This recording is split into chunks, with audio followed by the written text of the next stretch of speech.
할렐루야, 반갑습니다. 또 토요일 날 성경 공부가 찾아왔네요. 50일 성경 공부가 있는 관계로 50분간만 여러분들과 함께 오늘도 말씀을 함께 나누도록 해보겠습니다. 자, 오늘은 우리 마태복음 7장으로 한번 가보겠습니다. 마태복음 7장 6절, 그 다음에 13, 14절, 이게 세 군데만 좀 보겠습니다. 6절 제가 봉독해 드리겠습니다. 거룩한 것을 개에게 주지 말고 너희 진주를 돼지들 앞에 던지지 말라. 그들이 그것을 밟고 다시 돌아서서 너희를 공격할까 하니라. 그 다음에 13, 14절 너희는 좁은 문으로 들어가라. 이는 멸망으로 인도하는 문은 넓고 그 길이 광대하여 그 길로 들어가는 사람이 많으나 생명으로 인도하는 문은 좁고 또 그 길은 협소하여 그 길을 찾는 자가 적음이라. 아멘. 읽어보면 금방 이해할 것 같은 말씀 같아 보이나 이걸 1차적으로 그러니까 처음에 이해할 때와 또 두 번째 이해할 때, 세 번째 이해할 때 점점 이해하면 이해할수록 이 말의 깊이가 굉장히 깊고 또 전달하고자 하는 메시지가 많이 있다, 이런 것도 느끼게 될 것입니다. 그럴 만큼 오늘 이 내용이 이렇게 간단한 이야기는 아니라는 것을 이해하게 되겠죠. 자, 우리 5장부터 7장까지 내용을 우리가 선명하게 이해하는 데 있어서 우리가 복음을 이해하는데 굉장히 중요한 단서를 우리에게 제공해 주고 있어서 우리가 이 5장부터 7장 안에 있는 이 말씀만 왜 이렇게 이런 말씀이 여기에 우리에게 기록되어 있는지를 알고 나면 여러분에게도 큰 도움이 되리라 생각을 하고 7장까지 한번 여러분들과 함께 정리를 해보도록 하겠습니다. 자, 저번 시간에 했던 이야기를 조금 정리를 해서 요약을 하고 오늘 내용으로 들어가 보도록 하겠습니다. 자, 십자가 은혜, 우리는 은혜라는 말을 쓰죠. 십자가 은혜가 뭐냐라고 묻는다면 저번에 말씀드린 것처럼 우리 양심에 하나님의 그 보혈의 피를 뿌려서 우리 양심이 곧 근본이 바뀐 것이라고 이게 은혜를 설명할 때 그렇게 설명할 수 있다라고 여러분들에게 많이 강조해 왔었죠. 자, 그래서 5장에 들어가 보면, 이제 5장 우리 잠깐 한번 간략하게 정리 한번 해보죠. 5장에서는 팔복 이야기부터 먼저 나오죠. 예수님의 첫 메시지가 팔복으로부터 시작을 합니다. 여기 보면 영이 가난하고 애통하고 온유하고 의에 줄이고 목마르고 이렇게 쭉 나오는 이런 복을 받을 수 있는 준비된 자들은 이 팔복은 왜 이렇게 애통하게 될 수밖에 없었냐, 말라기와 연결을 시켜서 제가 팔복을 자꾸 이렇게 체인이 연결되어 있다고 말씀을 드린 것처럼 말라기에서 이렇게 자기들의 신앙이 결코 설 수 없음에 대해서 완전히 무너진, 그래서 하나님 앞에 은혜를 구하기 위해서 하나님 앞에 나온 자들에게 준 그 말씀, 그래서 애통했던 자들, 그 다음에 가난한 자들, 이런 자들이 하나님의 말씀을 받고 그 양심에까지 예수님의 보혈이 뿌려진 자들이 오늘 13절에는 이 사람들이 누구냐면, 자, 13절 너희는 땅의 소금이라 라고 말하는 이 너희는 이 팔복의 복을 받은 사람들입니다. 그러니까 이들이 땅의 소금이라 그 소금이 맛을 잃으면 무엇으로 짜게 하리요?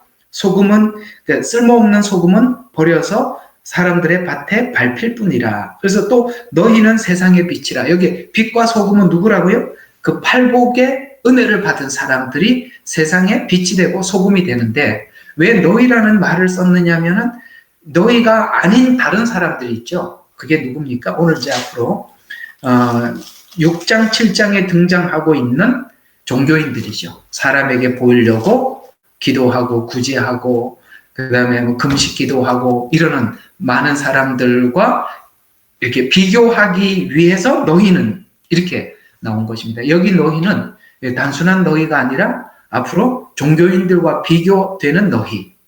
그들에게 너희는 빛이고 그들에게 너희는 소금이다. 이렇게 연결이 돼 가는 거죠. 해결이 안 된 그 사람들은 여전히 종교인으로 남아 있을 것이고, 하나님께 진정한 은혜를 받은 자들은 다른 인생을 살게 될 것이죠. 자, 그래서 너희는 바로 세상의 빛이고 소금이다. 그래서 세상의 빛인데 그 빛을 어디다 두느냐? 자, 5장 15절 16절에 보니까 5장 15절 16절에 보니까 그러므로 너희의 빛이 사람들 앞에 비치게 하여 너의 선행을 보게 하고. 어떤 선행? 이제 예수님께서 옛 계명과 새 계명을 말씀하셨죠. 그 옛 계명은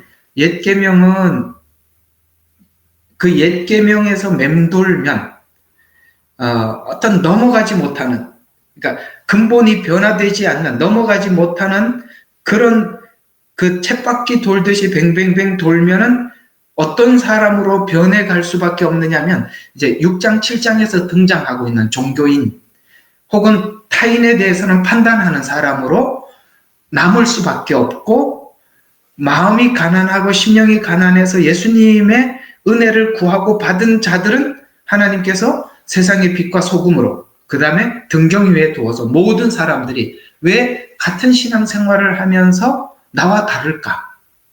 라는 것을 서로 비교하게 해서 너희는 그들에게 소금이 되어주고 그들에게 빛이 되어서 뭔가 그들에게 그리스도의 사랑과 은혜와 이런 것을 공포하고 전달하는데, 하나님은 등경 위에 빛을 두게 해서 모든 사람들에게 모델이 되게 해주겠다라고 이렇게 말씀하고 있는 것이죠. 그러니까 계속 보면은 이제 16절에 보면 너희 선행을 보게 하고 또 하늘에 계신 너희 아버지께 영광을 돌리게 하라. 저 사람들이 왜 오리를 가자면 십리를 가고 그 다음에 왼밤을 치면 오른밤을 돌려댈 수 있을까? 라고 누가 생각하게 되죠? 여기 율법 안에서 하나님의 말씀을 그저 지키려고 하는 자들과 자기들이 완전히 비교가 되겠죠. 그래서 왜 당신은 이렇게 근본적으로 바뀔 수 있었습니까? 라고 우리에게 찾아와서 묻는다면 하나님은 우리에게 찾아오셔서 은혜를 주셨기 때문입니다. 그래서 나를 변화시킨 것은 내 의지가 아니라 하나님의 은혜입니다. 라고 증거를 함으로써, 그것을 증거함으로써 뭐가 된다고요? 하늘에 계신 아버지께 영광을 돌리는 자가 너희다, 이 말입니다.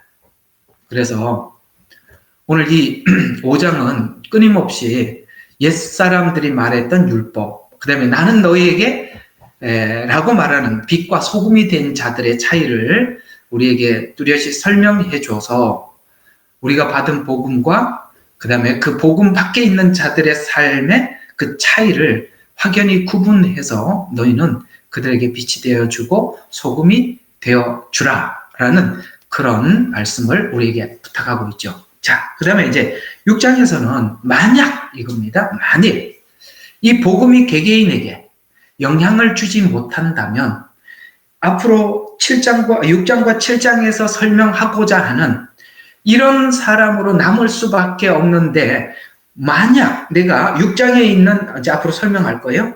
6장에 있는 이런 사람들처럼 내가 그런 사람이 되어서 남아있다면, 그런 모습이 내게 보인다면 그것은 하나님 앞에 돌이켜야 하고 회개해야 하고 새롭게 되기 위해서 하나님 앞에 더 은혜를 구하는 것으로 나가지 않고 그저 여기서 주저앉아 있다면 뭐가 된다? 오늘 여기 6장은 전부 다 위선자가 된다. 너희의 신앙은, 네가 가지고 있는 신앙은 하나님 앞에서 받은 신앙이 아니라 사람에게 보이려고 하는 신앙으로 전락하게 되고, 그것으로 너는 사람들 시선에 너무나도 매몰된 나머지 너는 외식할 수밖에 없고 위선자가 될 수밖에 없다라고 하나님 말씀하고 있는 것입니다. 제가 오늘 이렇게 여러분들에게 이 본문에 있는 내용들을 비교해서 설명을 하고 있지만 아마도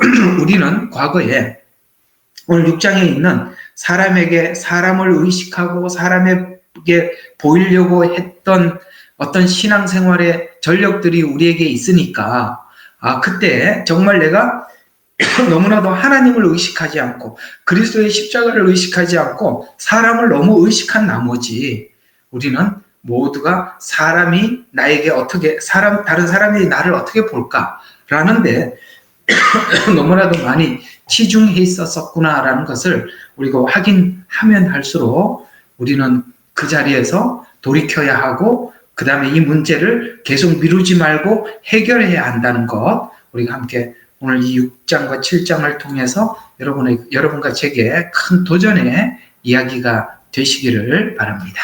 자, 그러면 5장에서 7장의 전체 구도는 바로 이런 구도 안에서 되어 있고, 만약에 이제 6장은 이 은혜가 은혜답게 우리 속에 자리 잡지 못하면 사람에게 보이려는 신앙이 되게 되고, 7장은 또 이야기가 조금 다른 것이 뭐냐면 7장 1절을 보세요.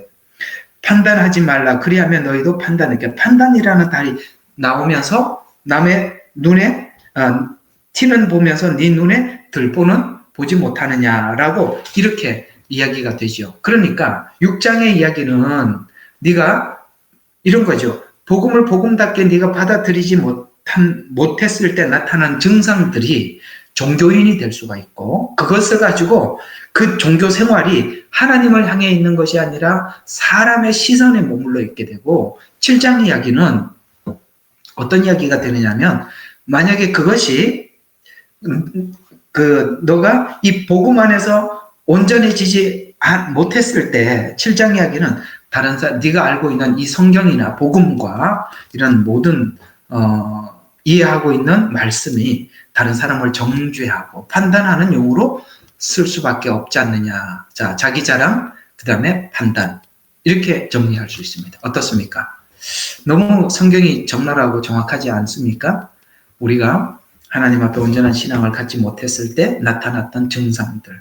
사람의 시선에 우리의 눈이, 마음이 가 있고 또 하나는 못하는 사람들.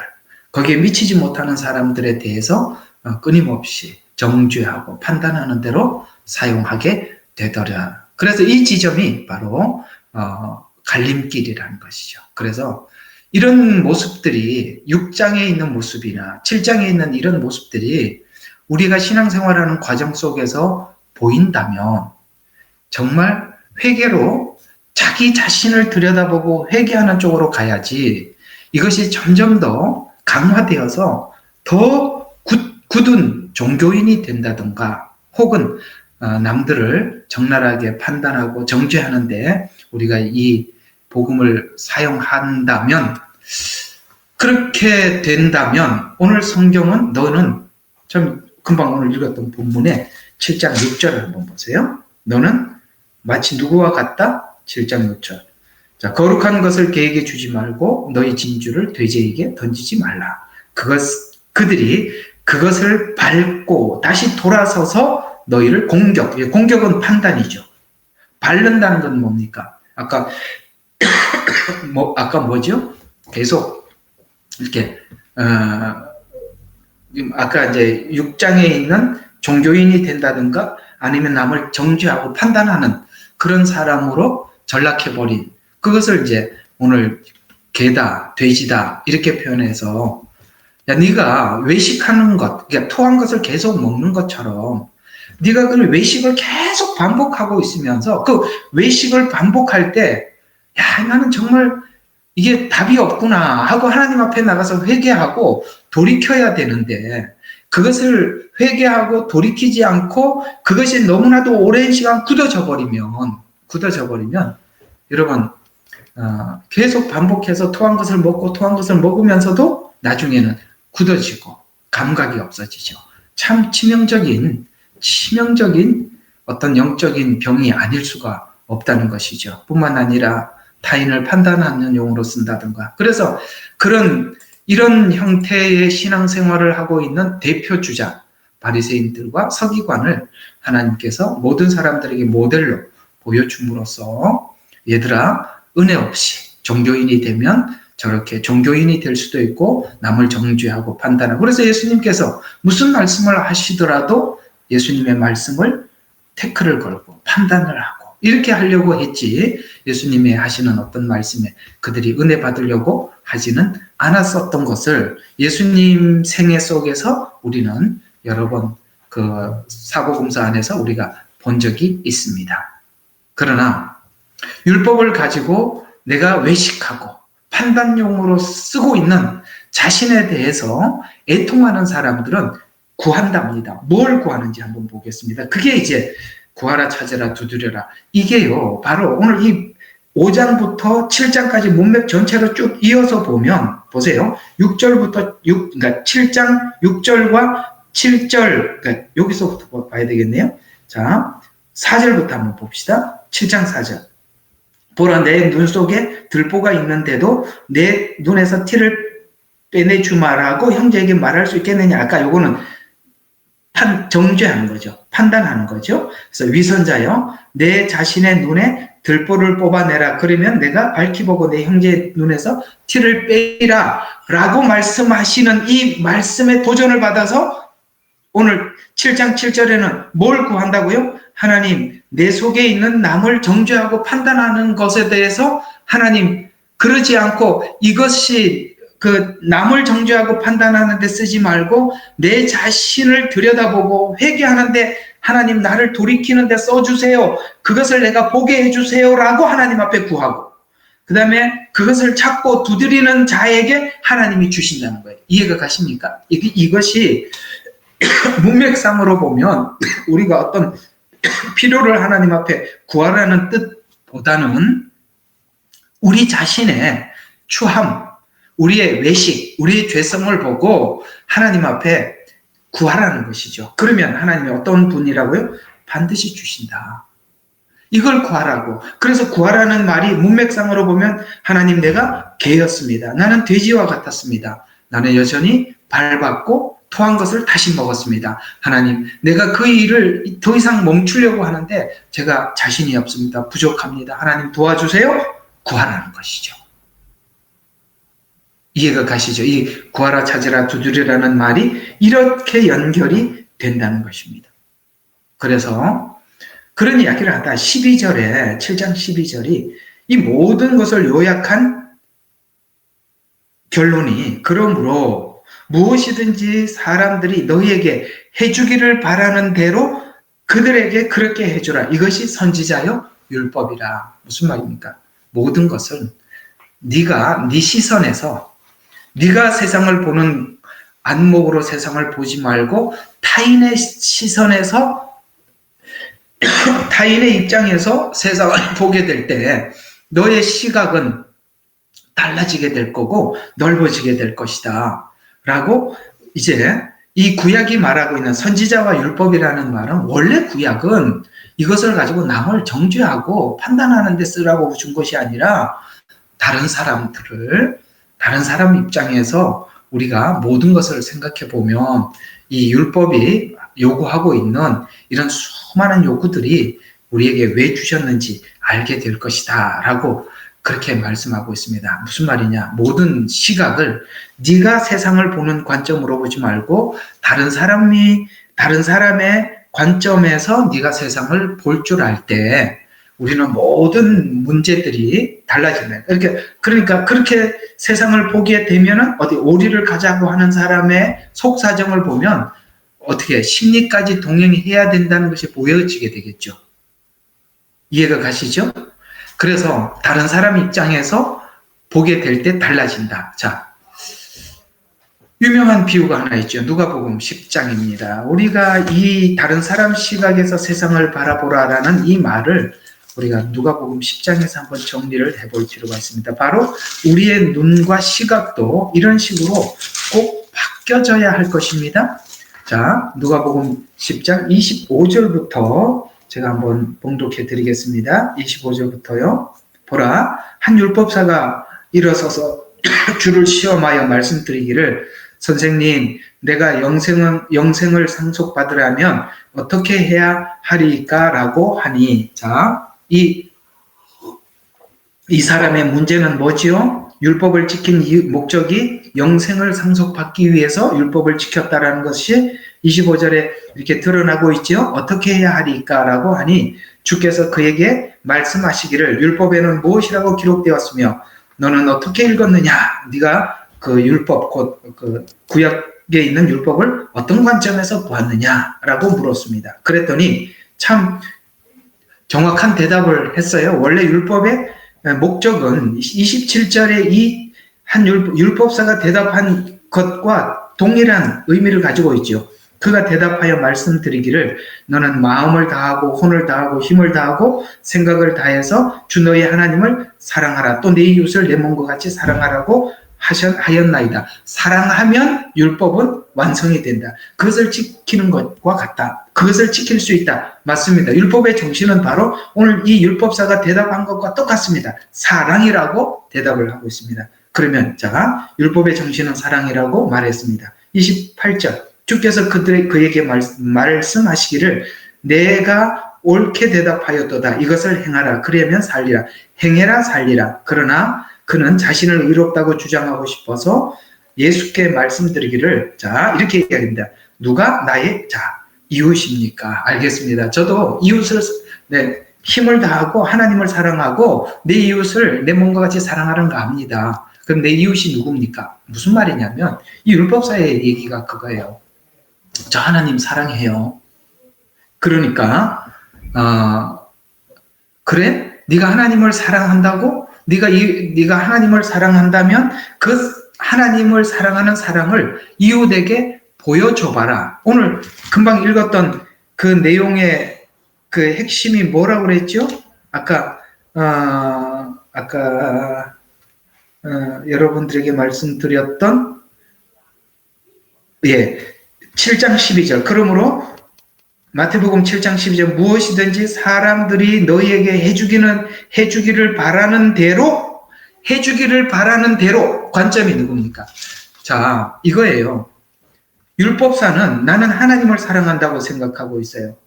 그래서 하나님을 사랑한다고 하니까 그래 하나님을 사랑한다면 이웃을 사랑하라라고 지금 예수님이 요구하고 있죠. 그러니까 지금 이 율법사가 생각하고 있는 이웃은 어디까지입니까? 라고 묻습니다. 근데 그 앞에 뭐라고 단서를 붙였죠? 자기를 옳게 보이려고 이렇게 말했습니다. 그래서 예수님은 그 이웃이 누군지를 설명하는 게 그 유명한 사마리아인 비유입니다. 누가복음 10장 30절부터 37절까지 바로 사마리아인 비유를 설명하면서 어떤 사람이 예루살렘에서 여리고로 내려가다가 강도를 만나서 거의 반 죽게 되었다. 레위인도 지나갔다. 제사장도 지나갔다. 근데 사마리아인이 와서 그 죽어가는 사람을 주막에 데리고 가서 살펴주고 부비가 더 들면 내가 오는 길에 갚아줄 테니까 다 치료를 해주십시오 라고 돌아갔다. 이게 무슨 이야기냐면 사마리아인이 보는 이웃과 그 다음에 제사장과 율법사가 보는 이웃은 다르더라는 것이죠. 이게 뭐가 어떤 관점에서 서로 달랐냐면은 이 사마리아인이 보고 있는 이웃은 지금 상처를 입은 예루살렘에서 여리고로 내려가다가 강도 만난 자 입장에서 본 이웃이고 레위인과 제사장은 자기 종교인이라는 관점에서 본 이웃이라는 거죠. 다르더라 이 말이에요. 오늘 7장 12절이 뭐라고요? 무엇이든지 사람들이 너희에게 해주기를 바라는 대로 너희도 그렇게 해주라. 이것이 율법이요 선지자가 말하는 하나님을 사랑하고 이웃을 내 몸같이 사랑하는 것이다. 이런 이야기가 되는 것입니다. 그래서 이런 이야기는 마치 이런 이야기와 같습니다. 자, 우리는 우리 선한 사마리아인 비유를 이런 식으로 여러분들 설교를 많이 들으셨을 거예요. 선한 사마리아인이 누굽니까? 예수님 아닙니까? 예수님은 바로 우리가 세상 가운데 살다가 죄와 사망으로 다 죽어가는 우리들을 구하시기 위해서 이유 없이 조건 없이 오셔서 우리를 다 구원하시고 뭐 이렇게 하고 이제 사마리아인 비유를 여러분이 들었을 것입니다. 맞습니다. 예수님은 우리가 마치 강도 만나서 죽어가는 우리들을 살려주셨죠. 이유도 없이 조건도 없이. 우리는 스스로 살 수가 없었으니까. 이와 같이 너도 그렇게 해주라는 거예요. 이와 같이. 그래서 우리가 죽어가는 우리들을 살려주신 것 같이 우리도 죽어가는 이웃에게 이유 없이 조건 없이 찾아가서 그들에게 복음을 전파하고 그들에게 회복의 기회를 주고 이러는 것이 예수님이 우리에게 하셨듯이 우리 또한 그렇게 그들에게 하는 것이 아니냐라고 말씀하시면서 이웃에 대한 관점을 내가 성경은 이렇게 너희가 사랑할 자만 사랑한다면 그것이 무슨 사랑이겠느냐라고 우리에게 지적하시고 말씀하신 것처럼 우리가 이해하고 그러니까 하나님이 말씀하신 이웃은 그러니까 상대방 입장에서 생각하는 것이고 우리가 생각하고 그러니까 그 은혜를 모르는 사람들이 이해하고 있는 이웃은 자기 입장에서 생각하는 것이고 바로 이런 시각과 생각이 바뀌어지는 것 이것이 바로 하나님을 사랑하는 자들이 바라보는 삶이다. 이웃을 보는 삶이다. 그렇다면 한번 보세요. 7장을 보면은 이웃을 그런 관점에서 보기 시작했을 때 여러분 7장 1절 봐요. 판단하지 말라. 그리하면 너희도 판단을 받을 것이라. 너희가 판단하는 그 판단으로 너희도 판단을 받을 것이며 너희가 재는 그 자로 너희도 측정을 받으리라. 어찌하여 내 형제의 눈에 있는 티는 보면서 내 눈 속에 있는 들보는 생각지 못하느냐 라고 이렇게 지적함으로써 우리가 상대방 입장에서 생각하고 이웃이라는 관점에서 보면 여러분 티가 보이고 판단할 게 보이고 정죄할 게 보이던가요? 아니죠. 그들의 연약함에 내가 어떤 도움을 줄 수 있을까? 이렇게 생각하는 거 정상 아닌가요? 바로 이것입니다. 여러분 오늘 이 5장부터 7장까지 말씀을 들으면서 우리 자신은 우리 모두가 이렇게 자신을 돌아봐야 할 것입니다. 하나님, 나는 하나님께서 주신 이 복음을 가지고 종교인으로 남아있지는 않은가요? 혹은 하나님, 내가 알고 있는 성경과 복음이 남을 정죄하고 판단하는데 그런 용어로만 쓰여지지는 않았습니까? 이렇게 하나님 앞에 물어볼 필요가 있는 것이죠. 그래서 누가복음 10장에 있는 우리의 이웃이 누구입니까? 사마리아인 비유로 예수님께서 대답해 주신 것처럼 오늘 마태복음 7장 12절에 있는 그 말씀과 똑같은 이야기입니다. 사람들이 너희에게 해주기를 바라는 대로 해줘라. 선한 그 강도 만난 이웃이 뭘 바라겠습니까? 아무것도 해줄 수 있는 게 없지 않습니까? 다 빼앗겼는데. 그 다음에 자기가 치료를 받는다고 하더라도 치료비를 낼 돈이 어디 있겠습니까? 강도들이 다 뺏어갔는데요. 그 사람 입장에서 생각해봐라. 여러분 우리가 상대방 입장에서 생각해보면 판단할 것도 정죄할 것도 아무것도 없고 그저 불쌍히 여기고 기도해줘야 될 것밖에 없을 것입니다. 왜 너는 그렇게 모르냐? 너는 왜 그렇게 아직도 거기밖에 못하느냐? 이런 이야기 하기 전에 우리가 그가 할 수 있도록 내가 도울 수 있는 것이 무엇일까? 기도일까? 아니면 내가 삶으로 살아내는 것일까? 그렇게 하나님 앞에 묻는다면 하나님은 우리가 이렇게 살아라, 이렇게 행동해라 라고 하나님께서 말씀해 주실 텐데 보통 말씀해 주실 때 가서 똑부러지게 네가 이거 잘못해서 회개해 이렇게 하라고 할 때가 많습니까? 아니면은 네가 그렇게 살아라 이렇게 말할 때가 많았습니까? 당연히 우리 보고 살으라고 말하죠. 말을 하지 말고 네가 삶으로 보여주지 않을래? 이렇게 하나님 요구하는 요구를 우리 여러 번 들은 적이 있으시죠? 바로 그런 것입니다. 이제 아시겠습니까? 은혜를 구하고 은혜를 받았다는 것이 마태복음 5장부터 7장을 통해서 네가 받은 은혜를 받았다면 이렇게 달라질 수밖에 없지 않느냐. 율법은 상대방을 정죄하고 판단하지만 너는 소금으로 빛으로 오리를 가자면 십리를 가는 사람으로, 그래서 그 사람들과 내가 왜 다른지, 나는 왜 그걸 할 수 없는데 왜 저 사람은 할 수 있을까? 그렇게 해서 빛으로 소금으로 이 세상에 살아주렴 하고 하나님께서 저와 여러분에게 부탁하고 있는 것입니다.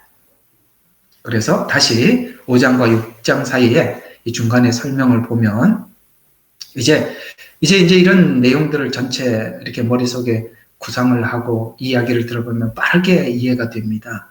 간음하지 말라 이렇게 말씀하시죠. 간음은 어디서 나왔더라고요? 음욕에서 나왔다. 음욕, 그건 왜 사람이 스스로 제어할 수 있는 부분은 아닌데 하나님을 의식하고 하나님과의 관계가 뚜렷하고 하나님을 의식하는 자들은 그렇게 살지 않아요. 절제하면서 산다는 말이죠. 살인, 그것은 타인을 무시하는 데부터 잠재적 살인자가 아니냐라고 말씀하셔서 오늘 타인을 무시하지 않음으로 인해서 우리가 그 문제를 은혜 안에서만이 해결을 할 수 있다.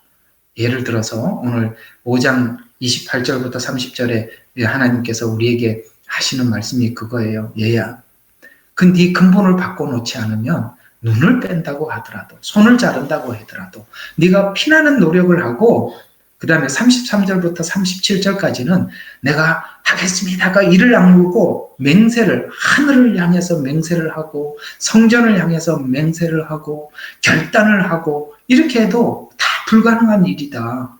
결국은 안 될 수밖에 없지 않느냐.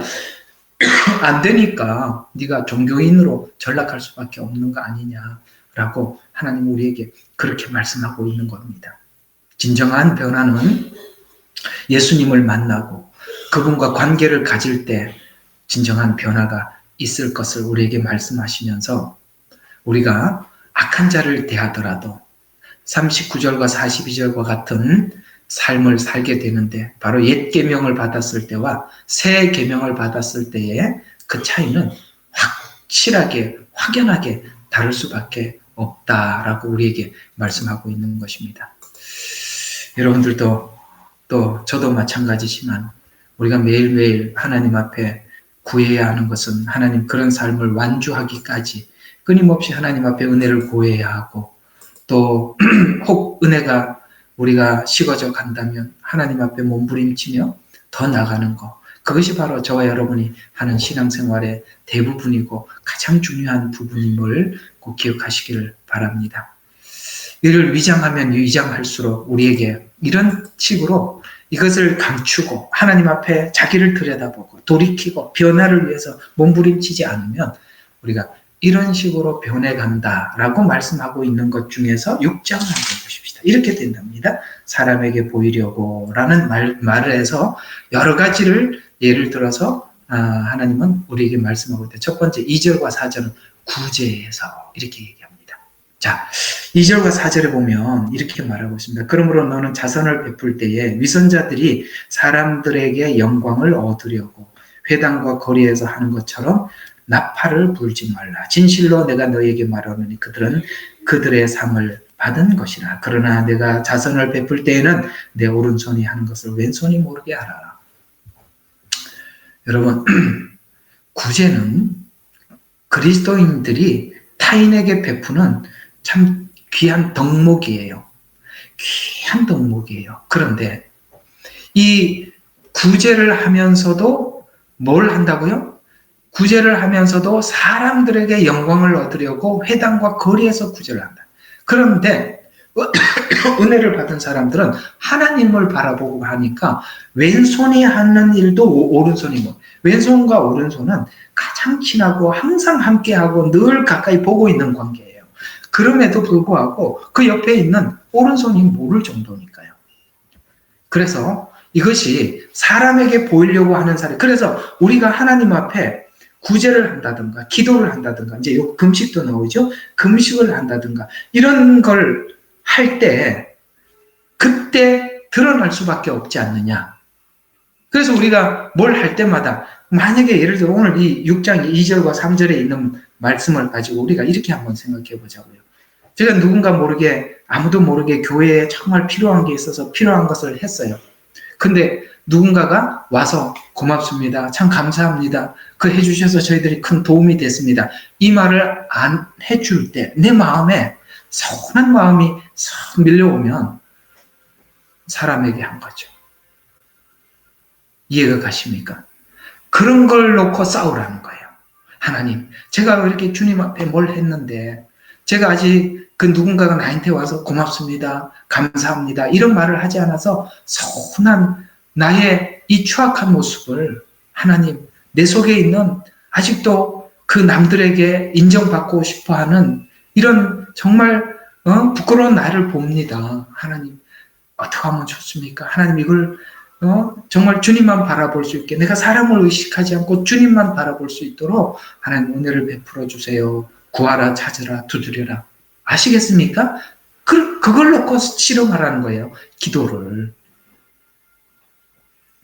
자, 그 다음에 5절과 7절은 기도에 대해서 말합니다. 그러니까 유대인들은 3시, 6시, 9시 그리고 우리 시간으로 하면 오전 9시 그 다음에 12시 그 다음에 오후 3시 이렇게 하루에 3번 유대인들은 기도를 하는 시간이 있습니다. 그런데 꼭 3시나 9시나 아니죠. 9시나 12시나 3시쯤 시간이 기도할 시간쯤 되면 일부러 사람들이 많이 있는 시장에 나와서 딱 시간이 되면 손을 들고 기도하면서 사람들이 딱 쳐다보면서 와, 저 사람이 바리새인이구나. 정말 저 사람들은 하나님의 말씀을 잘 지키는 사람이구나 라고 사람들에게 보이기 위해서 일부러 그 시간에 나와서 기도한다는 거예요.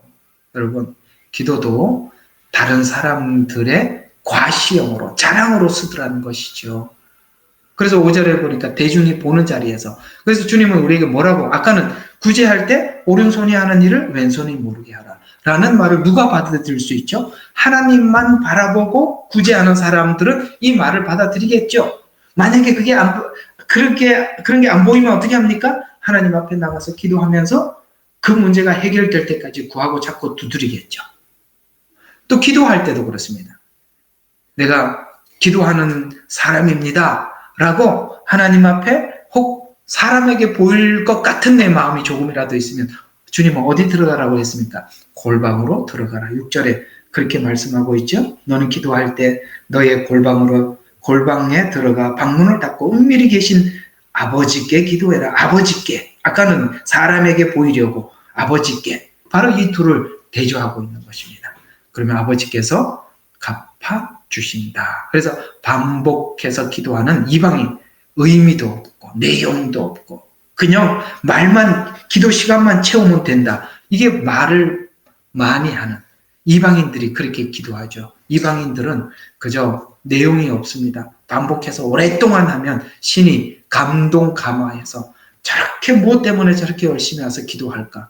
무엇이 필요한고 하고 그 옛날에 은도끼 금도끼 이야기하듯이 그렇게 그건 아니라는 것이죠. 기도는 은밀한 방에 들어가서 아버지와 대화하는 것이다. 사람에게 보이려고 하는 것이 아니라 이 종교의 그 거룩한 구제, 기도 이런 것들도 전부 다 자기 과시용으로 쓰더라는 거예요. 자기 자랑으로 쓰더라는 거예요. 그래서 이제 8절부터 15절이 그 유명한 주기도문입니다. 그래서 위선과 외식을 바로잡기 위한 기도 제목을 주심으로 너희는 이렇게 기도해라 라고 말씀한 게 8절과 15절인데 주기도문은 그냥 좀 지나갑시다. 주기도문은 일단은 여러분들은 이 주기도문이 5장부터 7장까지 이어지고 있는 그 외식하는 자들, 남을 판단하고 정죄하는 자들을 교정케 하기 위한 단순한 기도 제목 정도가 아니라 우리가 뭘 기도해야 하는지 기도 내용을 보면은 하나님께 뭘 구하는지 그래서 이 주기도문이라는 이 테두리 안에서 내 자신을 들여다보고 우리가 하나님 앞에 뭘 구해야 되는지 알고 구하라 찾으라 두드려라가 되는 것입니다. 일단은 이거는 좀 넘어가도록 하겠습니다. 주기도문은 따로 하는 게 좋을 것 같아요. 자, 16절과 18절 이제 금식에서 또 이런 사람에게 보이려고 하는 것이 나타난답니다. 16절에서 18절 또 너희가 금식할 때 위선들처럼 슬픈 표정을 짓지 말라. 그들은 사람들에게 금식하는 것을 보이려고 그들의 얼굴을 흉하게 하느니라. 진실로 내가 너에게 말하노니 그들은 자기 상을 받은 것이라. 그러나 너는 금식할 때 머리에 기름을 바르고 얼굴을 씻으라. 그리하여 금식하는 것을 사람들에게 보이지 말고 은밀하게 계시는 내 아버지만 여기 따라 사람들에게 그 다음에 아버지만 보이게 하라. 은밀히 보시는 내 아버지께서 너에게 드러나게 갚아 주시리라. 아시겠죠? 기독교에서 참 중요하게 여기는 그 신앙생활에 참 중요한 것들이 구제, 기도, 더 나가서 금식 이런 것들 아니겠습니까? 그건 정말 하나님 앞에서만 해야 되는 일임에도 불구하고 그것 또한 과시용으로 쓰더라. 여러분 이건 신앙이 아니지 않느냐라고 우리 하나님은 우리에게 말씀하고 있는 것입니다. 그 다음에 이제 25절부터 34절은 이제 재물에 대해서 염려하지 마라 라는 이 이야기입니다. 간단하게 좀 짚고 넘어가면 이런 이야기입니다. 25절부터 34절에 있는 말씀은 더 중요한 것, 먹고 입고 이런 그것보다 훨씬 더 중요한 것은 목숨, 생명이 아니냐. 이 문제를 하나님 앞에 이것을 맡기지 못하면 우리가 우리 신앙의 장애물이 되는 것 중에 가장 큰 원인을 제공하는 게 뭐냐면 물질에 대한 염려예요. 그걸 하나님 앞에 맡기는 순간 사실은 이 많은 문제들이 동시에 해결이 되는 거예요. 어떻습니까? 우리 신앙생활하면서 하나님께서 물질의 문제를 하나님 앞에 맡겼더니 내가 그 뒤에 따라왔던 지금까지 수도 없이 따라왔던 수많은 문제들이 한꺼번에 확 열리고 해결되는 걸 여러분 경험한 적이 있으시죠? 그래서 오늘 이 이야기가 이렇게 들고 나온 겁니다. 왜냐하면 이런 말이 여기에 등장하고 있잖아요. 자, 하나님과 재물을 겸하여 섬길 수 없느니라라는 말씀이 이렇게 무슨 하나님과 재물을 겸하여 섬길 수가 없다라고 성경은 말씀하고 있거든요. 그러니까 이게 무슨 말이냐면 그러니까 재물도 섬기는 대상이라는 거예요. 하나님도 섬기는 대상이고. 그러니까 둘 다 재물도 하나님 자리에 올라올 수 있다는 거죠. 그런데 이 둘은 이게 함께 섬길 수가 없으니까 하나는 놔야 되는데 이게 둘 다 잡고 가려고 하니까 모든 게 이게 브레이크가 걸려 있는데 이 하나님께서 먹어야 되는 거, 마셔야 되는 거, 입어야 된다는 걸 알고 올려드리자마자 우리가 지금 끌고 왔던 수많은 문제들이 한순간에 놓아지더라는 거예요. 왜?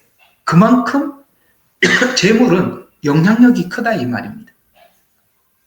그래서 이 문제를 하나님 앞에 우리가 올려드리게 될 때 너의 많은 문제들이 순식간에 해결되지 않는다. 만약 이 문제를 해결하지 못하고 쭉 끌고 계속 끌고 갔다면 이런 문제가 생기는데요. 자, 여기서 지금 5장에서부터 7장은 지적하는 정도에서 그치지만 이것이 해결 안 된 사람들의 전형적인 한 모습을 우리에게 소개하는 부분이 있어요. 그게 마태복음 23장입니다. 오늘 여기까지 한번 보고 마치도록 하죠. 23장 2절 한번 보십시다. 거기서부터 자, 이것이 해결이 안 된 바리새인들의 샘플을 한번 봅시다. 그때 예수께서 무리와 제자들을 일러 말씀하시기를 서기관과 바리새인들이 어디까지 올라가더라고요? 모세의 자리에 올라갔다는 것은 모세는 하나님께 율법을 받아가지고 선포한 사람들인데 마치 모세의 권위와 같이 자기들은 율법을 연구를 했고 해석을 했고 자기 해석이 완벽하니까 마치 자기가 다른 사람들에게 율법을 해석해주는 이 해석이 모세가 사람들에게 율법을 선포하는 것 같이 마치 자기가 그렇게 된 사람으로 착각하는 거기까지 올라가서 거기까지 앉았다. 그래서 2절에 보니까 모세의 자리에 앉았으니 그들이 너희에게 지키라고 한 모든 것을 지키고 행하라. 그러나 그들의 행위는 본받지 마라. 왜? 그들은 외식하는 자니까. 말은 맞다. 그런데 뭘 안 해? 그들은 행위는, 여러분, 하나님을 사랑하지 않으면 율법은 항상 바깥에서 맴돌 수밖에 없는 거예요. 맴돌 수밖에 없다 이 말입니다. 그래서 행위는 본받지 마라. 이는 그들이 말만 하고 행하지 않음이라. 이는 그들이 지기 무거운 짐을 묶어서 사람들에게 지워놓을 것. 막 설명은 해요. 모세의 율법을 지워놓고 자기들은 그것을 옮기는데 손가락 하나도 대려고 하지 않는다. 여러분, 이런 생각할 수 있죠. 어떻게 말이 안 돼. 자기들은 그렇게 사람들에게 율법을 지키라고 아유, 죄송합니다. 그렇게 말을 하면서 자기들은 어떻게 손가락 하나도 이렇게 하지 않아. 손가락 하나도 되지 않으려고 하는. 그럴 수 있나? 여러분 있잖아요.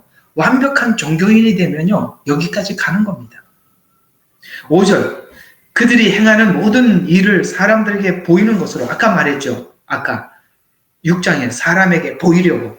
그래서 사람에게 보이려는 것으로 가죽 성구함을 크게 만들어 지니고 옷단을 넓혀 입느니라. 또 잔치에서는 최상의 자리를 사람들에게, 그래서 이 종교라는 이름으로 사람들에게 존경받는 그 자리에만 올라가 있지 실제 행함은 1도 없다.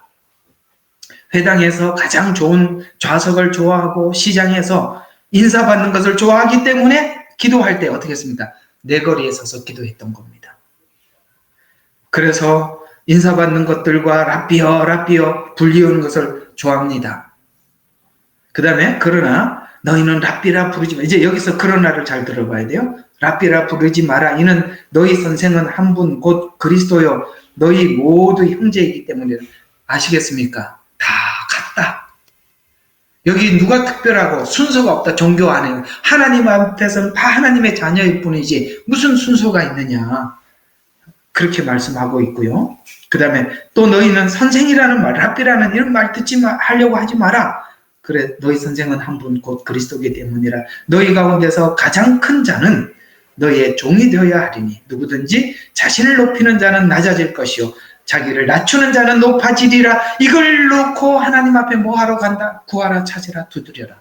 아시겠습니까? 이 기도 이제 4장, 그러니까 5장부터 7장까지 이 전체 묶여있는 묶음이 어떻게 묶여있는지 아시겠죠? 주기도문이 바로 무엇을 기도해야 하는지, 우리가 뭘 목적으로 하나님 앞에 나가야 하는지, 이걸 끊임없이 하나님 앞에 구하고 자꾸 두드려야 하는지, 왜요? 그렇게 그런 모습들이 보여졌을 때 해결이 안 되면 여기 마태복음 23장에 등장하고 있는 바리새인들과 서기관이 남이 아니라 우리가 그 사람이 될 수밖에 없는 길로 갈 수밖에 없기 때문에.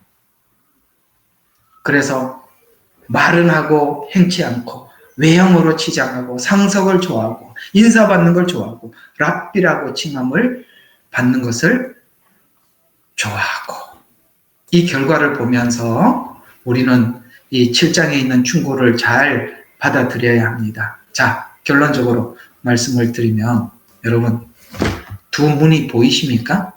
좁은 문, 넓은 문. 바리새인들과 서기관이 가는 문은 넓은 문입니다.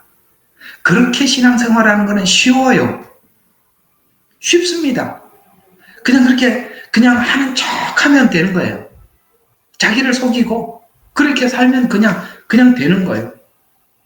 그러나 좁은 문, 은혜를 구하고 내 자신을 보고 내 가슴을 치고 하나님 앞에 나가려고 몸부림치고, 그리고 하나의 변화를 은혜 안에서 조금씩 이루어져 나가고, 바로 이것이 바로 하나님께서 우리에게 원하시고 요구하는 신앙생활이다 라고 말씀하시면서 이 좁은 문과 넓은 문, 여러분 넓은 문은 다 개나 돼지나 이런 사람으로 표현을 하고 있고, 좁은 문은 그 사랑 안에 하나가 되기 위해 우리 자신을 들여다보고 하나님 앞에 회개하고 나가는 그런 성도들을 지칭을 하고 있는 것입니다. 빠른 속도로 5장부터 7장까지 일단은 좀 정리를 하려고 애를 썼습니다만, 여러분 오늘 결론은 우리 성경에서 말하고 있는 개돼지는 되지 마십시다.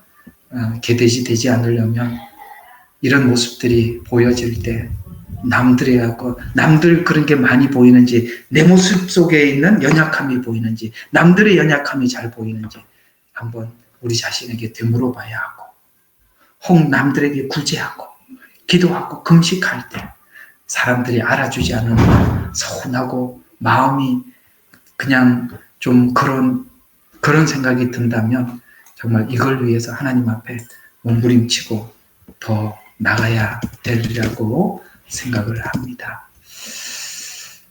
일단은 다음 주는 제가 조금 좀 급하게 이단에 대해서 좀 어떻게 이단은 무엇으로 구분을 하는가, 또 성경에 나타난 그 이단성에 대해서 이단성은 이런 데서부터 시작을 하는구나라는 전에 이 토요일 날 이렇게 몇 분 안 할 때 그때 지금 했던 자료들이 있는데 여러분들에게 좀 급하게 이 문제도 한번 다뤄야겠다 싶어서 다음 주에는 그 이단에 대해서 한번 여러분들과 함께 얼마나 시간이 좀 될지는 모르겠습니다. 그 자료가 좀 있어요.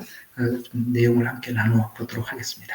기도하고 이제 바로 기도회로 들어가도록 하겠습니다. 하나님, 오늘도 성경 공부를 통해서 귀한 은혜 주셔서 감사합니다.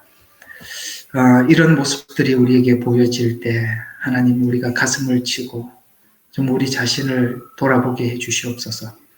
그래서 하나님, 더 변화되기를 간구하고 구하고 자꾸 두드려서 하나님, 오늘도 이 기도회 가운데 하나님 앞에 더더욱 이 문제를 놓고 기도할 수 있는 저희들 되게 하옵소서. 오늘도 이 참석한 모든 심령들에게 자기를 돌아볼 수 있는 복된 시간 삼아 주시옵소서. 예수님 이름으로 기도합니다. 아멘.